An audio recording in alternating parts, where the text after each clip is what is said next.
Tonics आते हैं या कुछ माइक्रोन्यूट्रिएंट्स आते हैं वो डालते हैं। बिल्कुल। इसके अलावा हमको हमारी फसलों में कुछ एनपीके देना बहुत जरूरी होता है।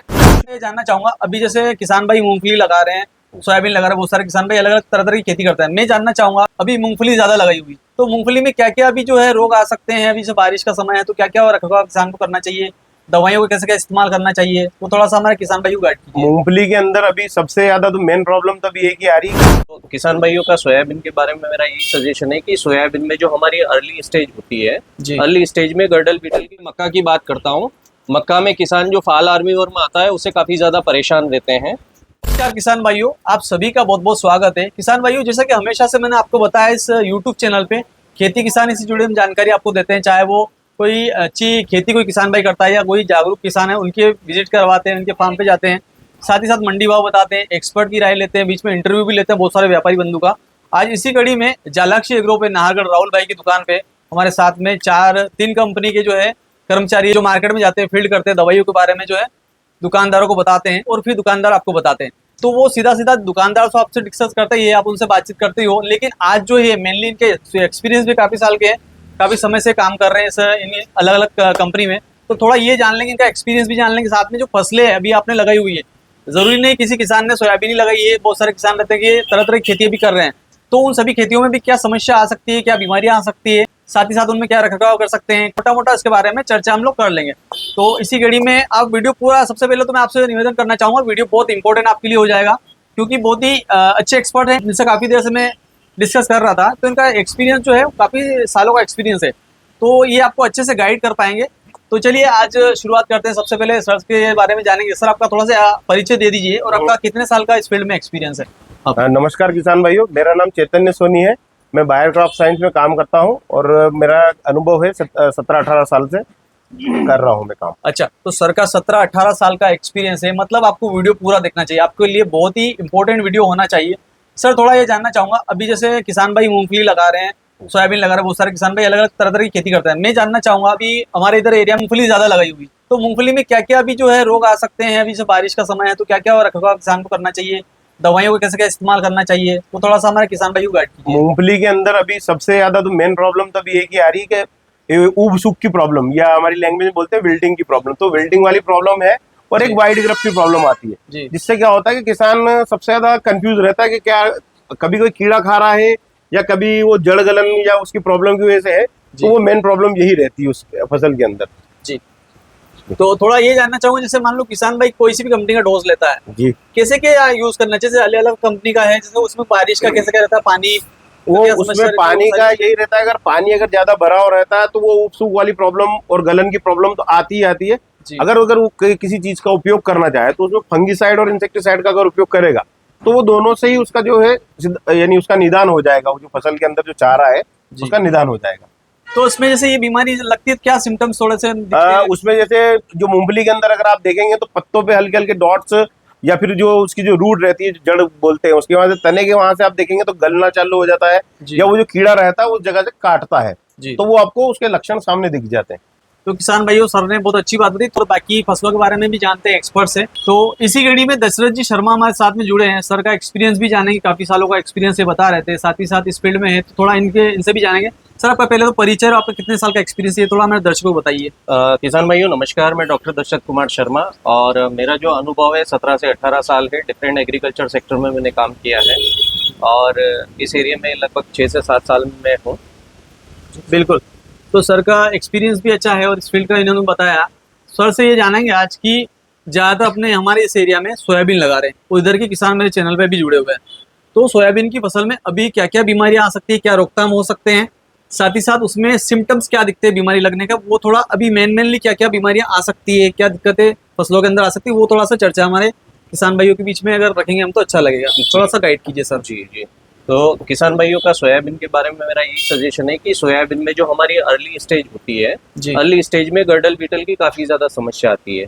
और गर्डल बीटल का जो हमारा एडल्ट है वो 20 से लेके 25 दिन की जो स्टेज होती है, इसी समय हमारा वो एक्टिव रहता है, जो कि तने के ऊपर छेद करके और उसमें अंडे देने का काम करता है। और जब वो अंडा अंदर जाता है तो धीरे धीरे पूरा हमारी एक डाली सूखने लगती है। तो किसान भाइयों, मेरा आपसे यही सजेशन है कि 20 से 25 दिन की अवस्था में हमारी जो सोयाबीन है, गर्डल बीटल का आप नियंत्रण करें। जब गर्डल बीटल की इल्ली वो अंदर चली जाती है तो फिर उसका नियंत्रण करना बहुत मुश्किल होता है। तो पहले ही हम एडल्ट का अगर नियंत्रण कर लेंगे तो हमें फायदा मिलेगा। दूसरा, सोयाबीन में अभी देखने को मिल रहा है कि व्हाइट ग्रब की समस्या, जैसे सोनी जी ने बताया, व्हाइट ग्रब की काफी ज्यादा समस्या आ रही है कुछ एरिया में जहाँ बारिश कम होती है वहां पे। दूसरा, जड़ सड़न की समस्या, जिसको विल्टिंग बोलते हैं, इसकी समस्या आ रही है। तो किसान भाई, अगर आप किसी भी इंसेक्टिसाइड का स्प्रे कर रहे हैं तो उसके साथ में फंजीसाइड का जरूर मिला के स्प्रे करें और सर्फेक्टेंट का जरूर यूज करें। जी सर। जी बिल्कुल, सर ने बहुत अच्छी बात बताई।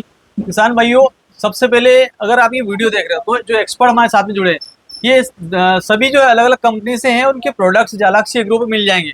तो जैसा ये आपको वीडियो के माध्यम से गाइड कर रहे हैं, ऐसे दुकानदार को भी गाइड करते हैं। तो आपके लिए ये जरूरी हो जाता है कि आप सही दुकान का चयन करें। किसी कंपनी का प्रचार कर रहे हैं, ना ही किसी दुकान का प्रचार कर रहे हैं, लेकिन आपको सही जानकारी मिले, सटीक जानकारी मिले, ये हम चाहते हैं। सर थोड़ा ये जानेंगे, क्योंकि अभी इधर जो लोग हैं, मतलब सब्जियां भी उगाने लग गए, टमाटर लगाने लग गए, बारिश में टमाटर लगा रहे हैं, मिर्च लगा रहे हैं, उनमें क्या बेहतर कर सकते हैं किसान, उनमें क्या बीमारियां आती है, वो थोड़ा गाइड करें तो अच्छा रहेगा। जी देखिए, सब्जी की बात करें, हमारे यहाँ पे मिर्ची, टमाटर, बैंगन और काफ़ी ज़्यादा मात्रा में लगा रहे हैं।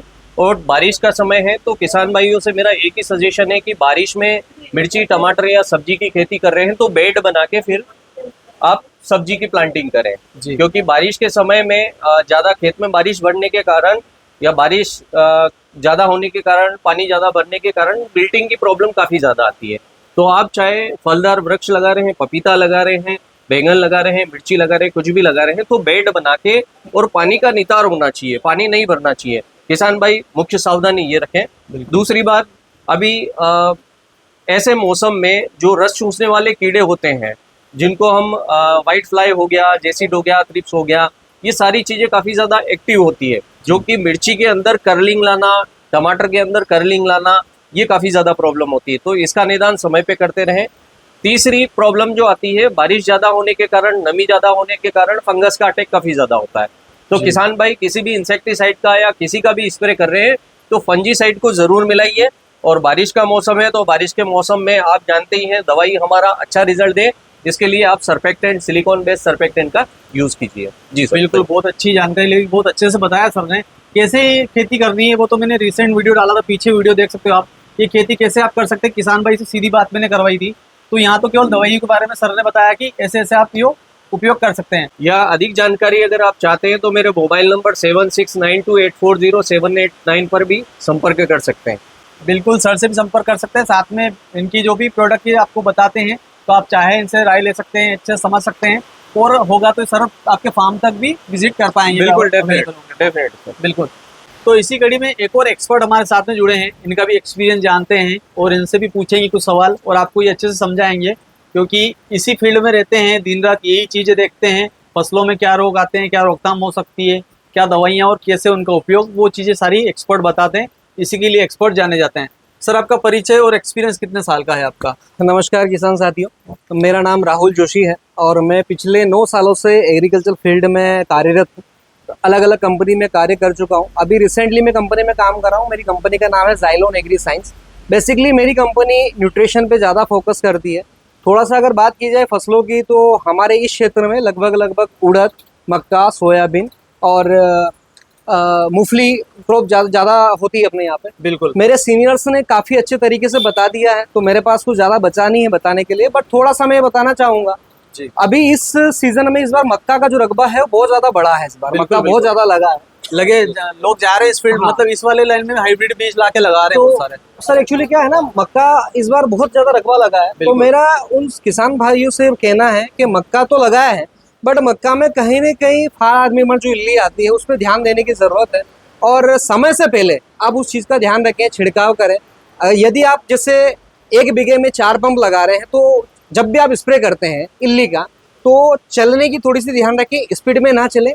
आप एक बीघे में मिनिमम 5 से 6 पंप उसमें जरूर लगाएं, ताकि आपकी फसल में किसी प्रकार का कोई नुकसान ना हो।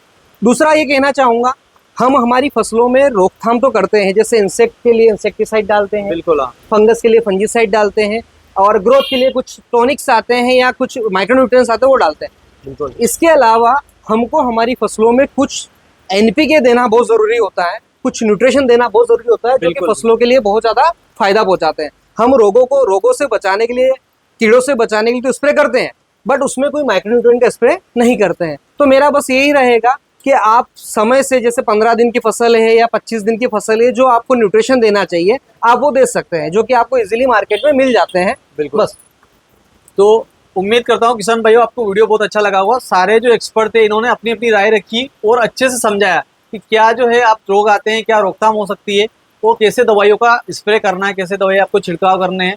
और मैंने किसी दवाई का ना किसी कंपनी के बारे में बोला है कि आप इनकी दवाई लेनी है, आपको इनकी लेनी है। आप राहुल भाई से संपर्क कर सकते हो। राहुल भाई को हमेशा ये टच रहते हो, तो राहुल भाई को अच्छे से वो समझाते हैं, और राहुल भाई आपको किसानी लैंग्वेज में समझाएंगे तो आपको बेहतर समझ में आएगा। उम्मीद करता हूँ आपको वीडियो अच्छा लगा होगा और आप जुड़े रहिए इस चैनल के साथ में। सब्सक्राइब करें, फेसबुक पे फॉलो करें और कमेंट करके बताएं आज का वीडियो कैसा लगा। साथ ही साथ हम हमेशा से इंटरव्यू और भी लेते हैं, तो आप देखते रहिए और जुड़ते रहिए और किसान भाइयों को वीडियो भेजिए। धन्यवाद आपका। नमस्ते।